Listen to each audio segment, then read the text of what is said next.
Teacher نے ایک دن مجھے بہت مارا۔ میں نے دل میں انہیں جتنی گالیاں دے سکتا تھا دیں۔ ارادہ کیا جب بھی ذرا بڑا ہوا انہیں قتل کر دوں گا، لازم کروں گا۔ لیکن وہ مجھے سکھا گئے۔ ایک دن ملے، سائیکل پر تھے اور کافی بزرگ ہو چکے تھے۔ ان کے پاؤں شوگر کی وجہ سے سوجے رہتے۔ کبھی کبھی بنا جوتوں کے سائیکل چلاتے۔ مجھے دیکھتے ہی بولے، رضوان۔ میں گاڑی سے بھاگ کر اترا۔ بڑے خوش ہوئے مجھے دیکھ کر۔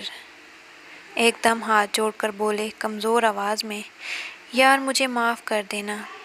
تجھے بہت مارتا تھا، پر اس لیے مارتا تھا کہ تم کچھ بن جاؤ، اور آج تمہیں کسی مقام پر دیکھ کر رو پڑا ہوں کہ میرا شاگرد آج بڑی گاڑی میں بیٹھا ہے۔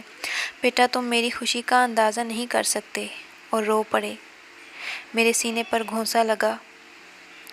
تڑپ کر انہیں سینے سے لگا لیا۔ سارا روڈ یہ منظر دیکھ رہا تھا۔ پھر ان کے پاؤں بھی چومے۔ ہم دونوں استاد شاگرد گلے لگ کر دیر تک روتے رہے۔ عجب سی مہک تھی ان کے سینے سے آتی۔ مجھے ان کی چھاتی میں سکون محسوس ہو رہا تھا، ابدی سکون۔ جس راہ چلتے بندے کو پتہ چلا، وہ بھی رو پڑا۔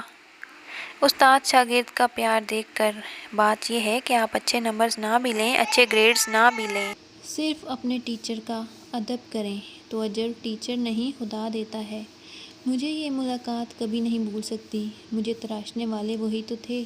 میں ایک گمنام بے شکل پتھر تھا، اس لیے جتنا ہو سکے صرف استاد کے احترام کو ترجیح دیں، اور یہی فقط کامیابی کی سیڑھی ہے۔